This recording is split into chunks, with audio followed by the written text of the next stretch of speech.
Assalomu alaykum, Shavkat Miromonovich. Mana hokimlarimiz endi bitta ikkita просто oddiy bir chiqib qolgani bu endi tasodifan adashib chiqib qolgani. Chiqmagani son mingtayu. Qancha hokimlaringiz, vazirlaringiz, shotirlaringiz bunaqa katta pul sarflab qilyapti xalqqa qaqshatib. Hokimlarni sizdan emas, Allohdan qo'rqadiganini saylasangiz yoki xalq saylasa, sizga oxiratingizga katta savob yoziladi. Qabrda tinch yotasiz.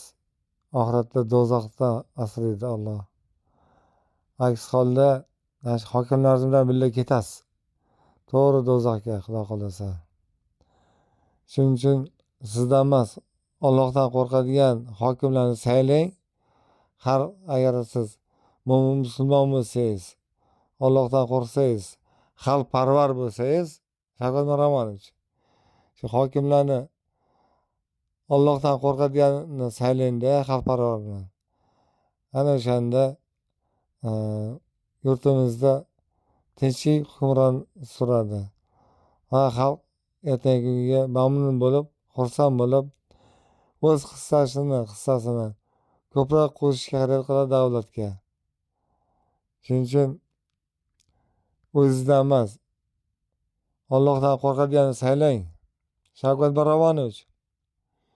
Bunga bir rivoyat kelgan. Ko'pchilik bilsa kerak buni.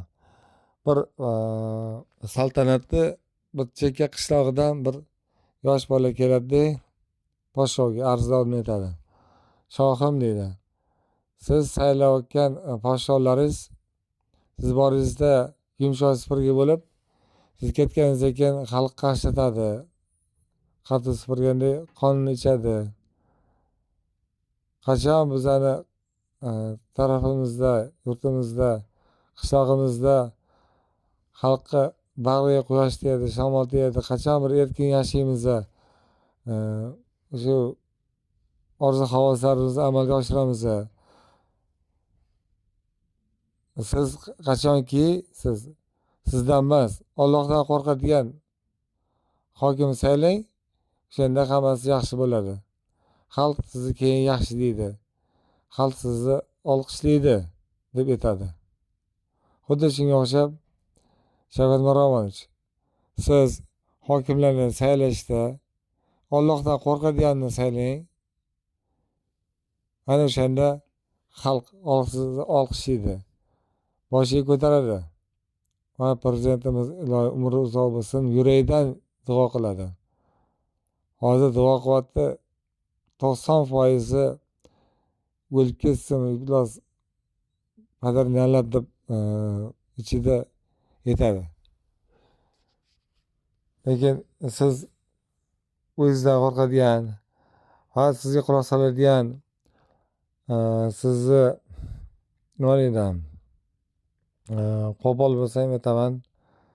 Endi Alloh guvoh, o'sha qing'irishlaringizni yordam beradigan hokimlarda bu endi. Meni achchig'ingiz kelmasin, Alloh bilib turibdi qancha qing'irishlayotganimizni. Chunki shuncha mana radarlardan, benzin zapravkalardan, naloglardan shu pullar qayerga ketyapti? Va telekonlar, net gaz konlarini gapirayotganim yo'q. Qani shu pullar? Normalniy bir xalqqa foydasi tegayotgani yo'q. Shu pullarni to'g'ri rasmiyatni ishlatsangiz, xalq mamnun bo'ladi-da. Behudani organlarni ko'paytirib, o'sha SMB'izmi bormi, Milliy gvardiya bormi, militsiyami, opermi, supermi, boshqasimi, ularni ko'paytirish keragi yo'q. Pulni uval qilib, gunohga botyapsiz qo'shimcha. Shavkat Miromonovich, siz shunday qilingki, o'sha xalqi o'zi sizga shuni o'z xohishini itoat qiladigan bo'lsin. Nima qilishingiz kerak? Ya'ni o'sha saylanadigan hokim, vazirlar Allohdan qo'rqadigani bo'lsin. Va siz o'zingiz so'zingiz amalda bo'ladigan bo'lsin. Shunda xalq sizga duo qiladi. Shaxsan men duo qilaman. Umrlar uzoq bo'lsin deb. Ular oxirigacha 50 yil, 100 yil mana shu davlat boshlig'i bo'lib tursinlar deb duo qilamiz.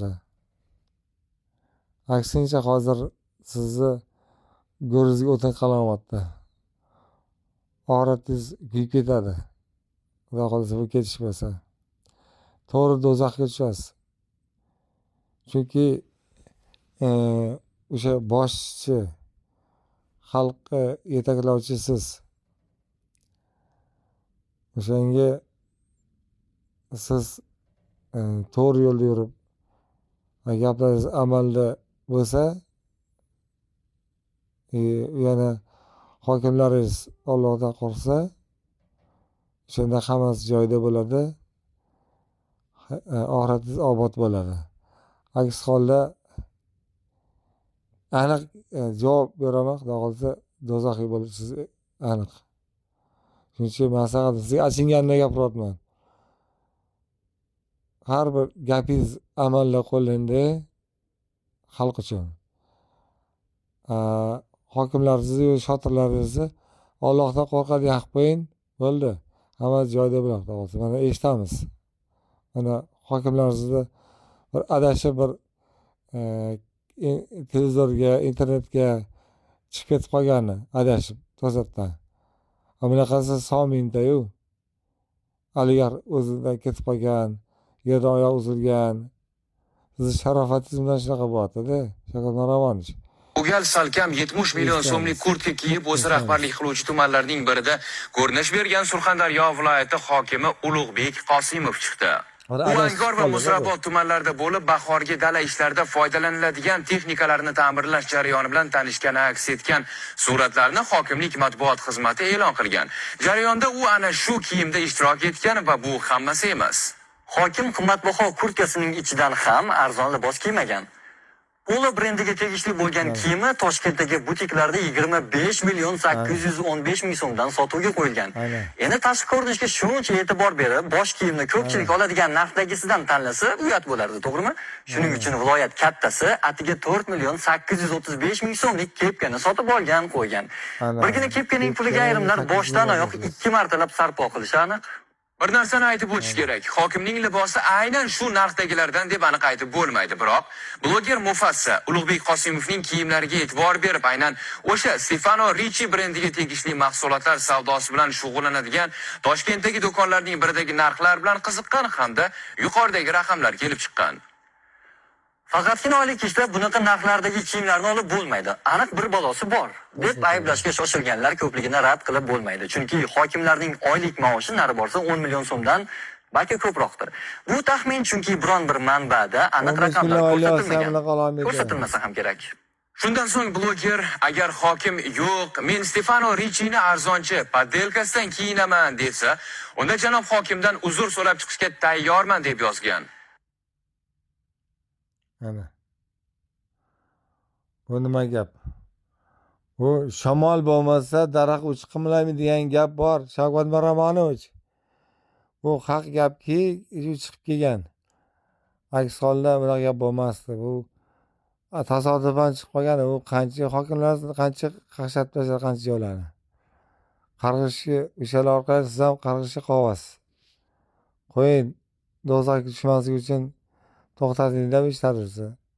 Xalqparvar, Allohdan qo'rqadigan hokimlarni saylang va o'zingiz og'izga gapi amalda qo'llang. Birinchi kuyovlaringizdan boshlang, qizlaringizdan boshlang.